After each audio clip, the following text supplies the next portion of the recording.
people can see just how frickin' insane most of the stuff L. Ron Hubbard said was.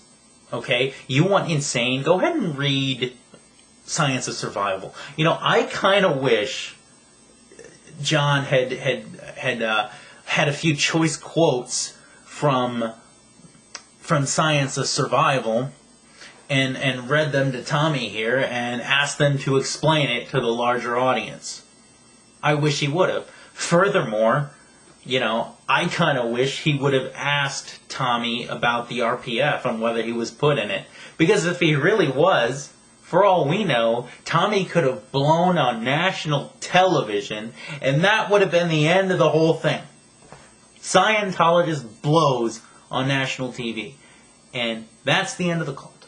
That is the end of the thriving cult of greed and power. Sound the victory song, Let's Dance, and all that. Could have happened. But yeah, I definitely would encourage everyone to read Hubbard and read all of the bizarre logical leaps, see all of the creepy prose, creepy nonsensical prose in a lot of senses, and yeah, definitely decide for yourself. You know, don't take everything I say at face value. Definitely not. Yeah, my name is not Elron. So, there you have it.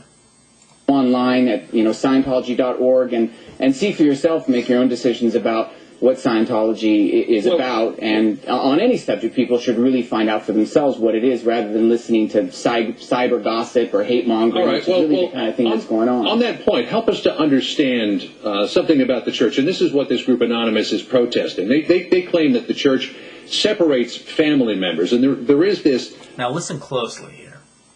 Practice of disconnection, where if you're a member of the Church of Scientology, to the best of my understanding here on this issue, because I'm not a member and I don't fully understand it, but if you're a member of the Church of Scientology and someone in your family or a friend or your spouse is skeptical or critical of the Church of Scientology, you are supposed to disconnect yourself from that person.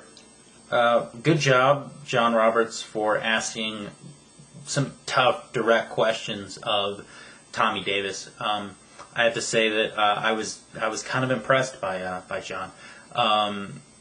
There were some questions I really wished he would have asked, but yeah, I thought he was a good interviewer here. That's just me though. And Jenna Miscavige Hill, who is a niece of the church's leader David Miscavige, says that happened to her, which is the reason she left the church a couple of years ago, and she now has a website bringing together former members of the Church of Scientology to talk about issues like this. Well, and first of all, this is a perfect example of how the internet turns things and twists things. There's no such thing as disconnection as you're characterizing it, and certainly you have to understand.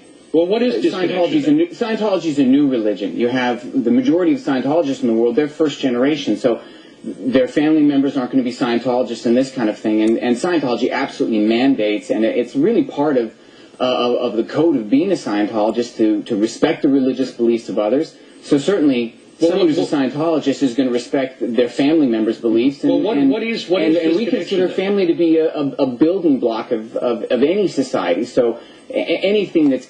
Well, he did basically categorically deny the existence of the policy of disconnection. But I would love to hear him say that to the many families who have, in fact, been torn apart or otherwise adversely affected by this phantom policy of disconnection.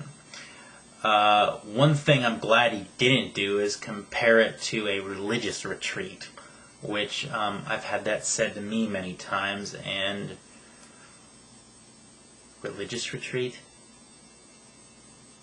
Yeah. He did, but he is on record there. It doesn't exist. And, notice how he didn't actually address anything Jenna Miscavige said at all. At all. But it was kind of interesting, the look of contempt he got on his face when her name was mentioned, though. characterized as disconnection or this kind of thing. It's just not true. There isn't any such policy that in the church that's dictating who people should or should not be in communication with. It's a lie. Don't believe it. It just doesn't happen. People also talk about secrecy surrounding the Church of Scientology, and there are reports that only 10% of church members know the real origin story of the church, and they say that would be like if 90% of the members of the Catholic Church were not allowed to read the book of Genesis. Is that true? Yes.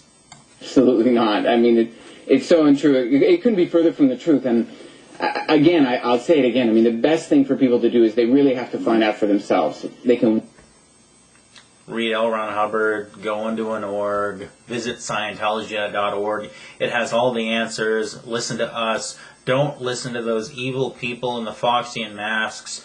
Don't listen to people with beards on their chins.